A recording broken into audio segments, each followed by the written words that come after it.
Okay, so today I want to be talking to you about what relationship does thyroid function have on adrenal function, and vice versa. What relationship does adrenal function have on thyroid function? So I don't know which came first. I don't know which I should be supporting first. I don't know how to support them, and I want you to answer all the questions about that. My name is Dr. Joel Rosen. I am the Adrenal Fatigue Recovery Ninja. And today we're going to be talking to you about the intricate relationship of the thyroid and the adrenals and some of the things that you haven't thought about so that we can actually move the needle and get you back into the game of life so that you're not cold, you have good brain function, your metabolism is working well, you're able to gain weight, which is equally as important as being able to lose weight. You're able to have synapses so your brain is functioning, because really there's a thyroid receptor in every cell of the body, and it really has its hand in everybody's cookie jar, so to speak. And so if you're cold, or sometimes you could have hyperthyroid symptoms and you feel amped up. And the majority of the time, there's an immune component, and you also are not dealing with stress very well. You also crash in the middle of the day. You don't have a lot of energy, and you know your hormones are not balanced. What's going on, right? That's the question you're asking. So the first tie that binds both of these together is stress, right? I mean, that's the bottom line. Is your body is meant to deal with stress, and we define stress in a lot of different ways.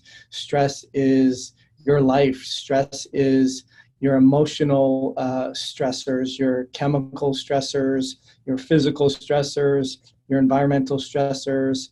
Um, all of these things impact your body's ability to maintain its internal environment. And that means being able to speed up the heart rate, being able to slow it down, being able to increase your temperature when it's cold outside or when it's super hot outside, being able to decrease the temperature, being able to increase your blood pressure when the situation demands you going over more of a resistance, just like a car would have to increase its torque and downshift if it was able to go up a hill, and vice versa. When you're going downhill, being able to shift up and or shift down and not be able to go too slow either. So the body needs to do that. And really, when you talk about hormones and you talk about the endocrine system, which the adrenals and the thyroid are both part of a system, they don't live independently on their own. They have to be able to communicate with all the cells and the receptors in the body to mount a orchestrated response.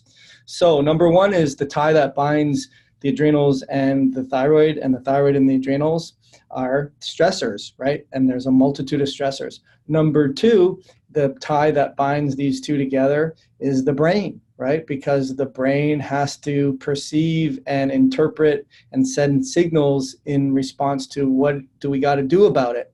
And that comes down to what we know as the hypothalamus, the pituitary, and then the subsequent gland function. So you have what's called the HPA axis, which is the hypothalamus pituitary adrenal axis. You have the hypothalamus pituitary thyroid axis. You have the hypothalamus pituitary ovary axis or gonad axis. And wherever the pituitary sends its signals all over the body, because there's other places that it sends the signals to, those are all intricately involved. And even before the hypothalamus is relaying a signal to the pituitary to march the orders, you have your amygdala and you have some of the old limbic areas in the brain that are primitive. And those are what meanings we put on things so that we are able to put some kind of threat to it so we can make an easy decision as to, is this harmful for my health? And we think about those primitive things like the 4 F's, right? We want to have food, we want to be able to fornicate, we want to be able to flee, and we also want to be able to fight. All those things are able for us to be able to propel our species. So the second thing would be the pituitary hypothalamus axis. But then we get into things that you are not thinking about, and that is the pituitary, the adrenals, the thyroid, the gonads, the ovaries, and everything else that is controlled by those signals are working appropriately in almost all the time. And that means that they're doing what the brain is telling it to do. And although it may be inappropriate in terms of your heart rate, your body temperature, your ability to have libido and drive and motivation and focus and concentration and energy throughout the whole day, and just feeling like a normal person when you're thriving, even though that's what you want, it's not happening because your body's in what's called a cell danger response. So that would be the third thing that I would tell you binds these hormones and these endocrine glands and the axis that gets signals is the cell danger response. And so what is the cell danger response? Well, the cell danger response is when the body is overwhelmed. It's no longer meeting supply and demand. It's a faulty equation. I like to say it's like working in a high cost of living area and you're being underpaid. It's a bad equation. You want to have it the other way around, where you're working in a really low cost of living and you're getting paid handsomely, so that you don't have to be in a danger response, right? You don't have to worry about how am I going to keep the lights on? How am I going to pay for my hydro? How am I going to be able to pay for my insurance? How am I going to be able to pay for food? If those are things that are going on, that's a danger response, right? And so what the body does, or what you would do in that systemic 30,000 view feed of what we just described, is you would have to prioritize, right? You would prioritize about, okay, well, I'm not going on vacation. I'm not buying a new pair of shoes. I'm not going out socially. I'm not buying, recreational stuff. I'm just barely getting by here, right? And that's out of necessity. The body does that too. And it does that through control gauges like the thyroid, like the adrenals, but especially the thyroid, right? Because the thyroid has its metabolic activity in every cell of the body. It drives oxygen uptake into the cell. You really got to get that key distinction.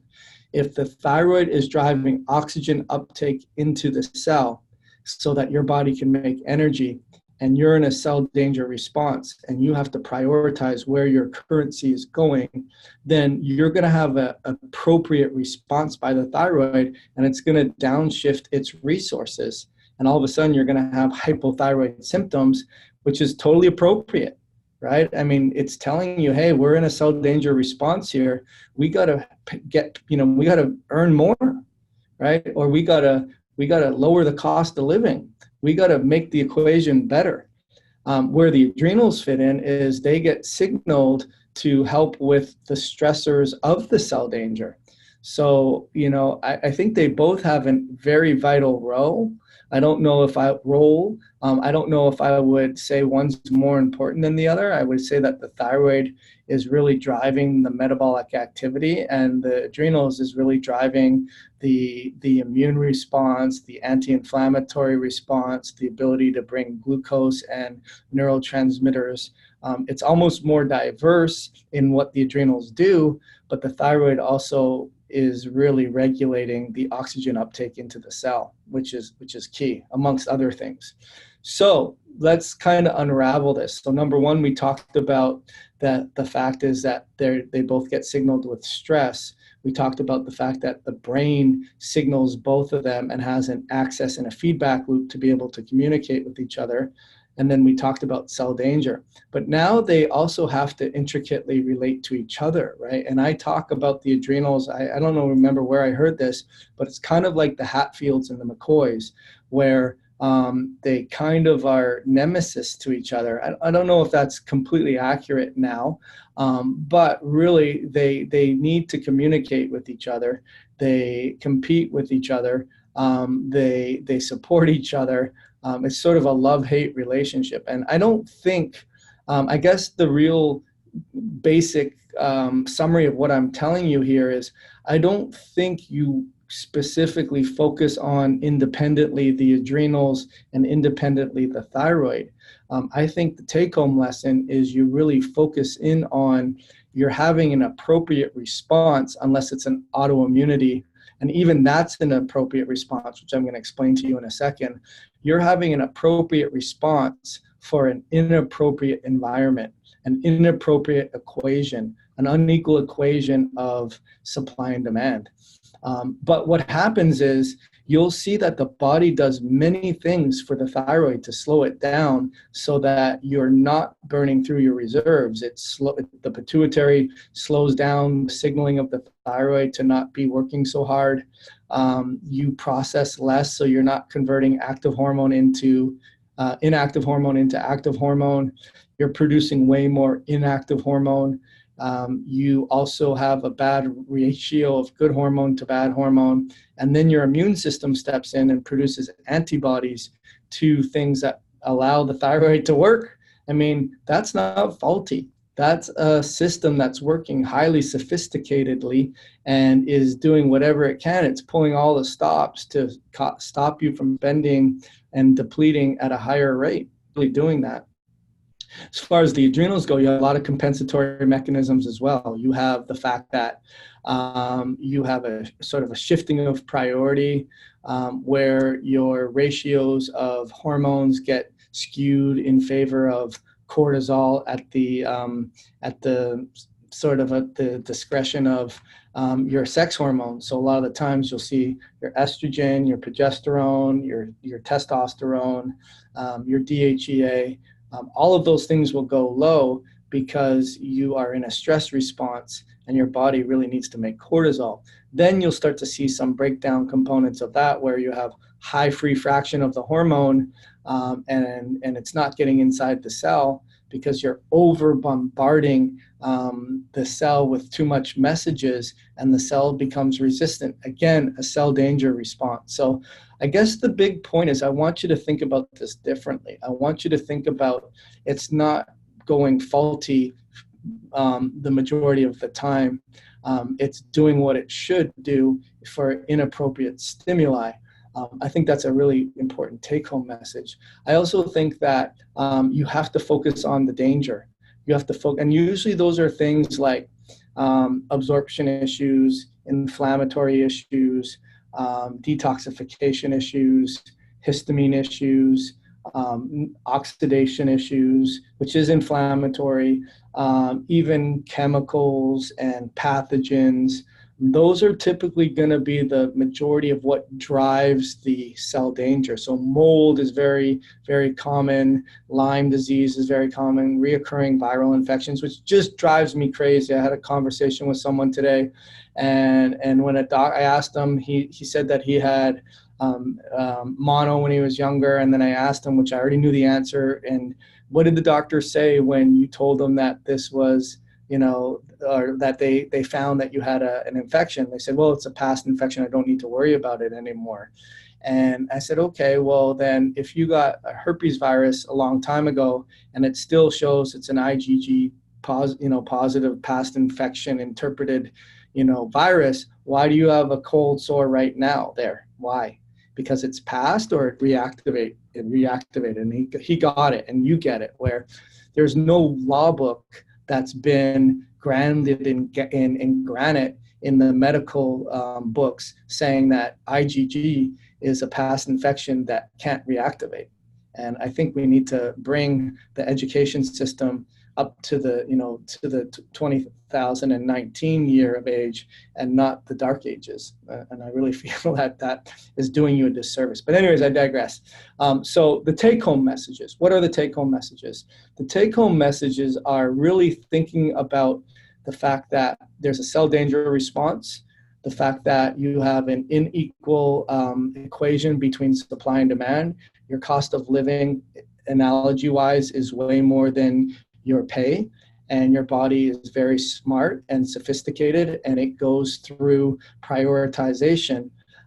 And unless you understand the genetic component, you understand the environmental component, then there's also glucose issues, There's microbiome issues, there's liver detox issues, and that all needs to be prioritized. But I just wanted to give you a different way of thinking about it. So make sure that you put your comments in the thread. If you're a member of my Facebook group, it's The Truth About Adrenal Fatigue. You'll be able to join these lives as they take place. If you're watching this on YouTube, it's Your Adrenal Fix. Make sure you subscribe to my YouTube channel. And most importantly, if you're suffering with thyroid, adrenal, HPA axis, cell danger, overwhelmed, sympathetic, no energy, feeling cold, no hormone, no drive, no motivation, make sure you set up a time for you and I to talk. Only though if you're serious about getting better and you're ready to do something about it now, because you know that life's passing you by and this is unacceptable and it's time to get it fixed, and you'll do whatever it takes. Then my offer to you is to click on thetruthaboutadrenalfatigue.com/apply, thetruthaboutadrenalfatigue.com/apply, and set up a time for you and I to talk. Be serious, be decisive, be committed, show up to learn, show up to get some real good clues of what you're missing, and potentially be ready to take action. And go to thetruthaboutadrenalfatigue.com/apply. So anyways, my name is Dr. Joel Rosen. I am the Adrenal Fatigue Recovery Ninja, and I look forward to ending your adrenal/thyroid nightmare. Have an awesome day.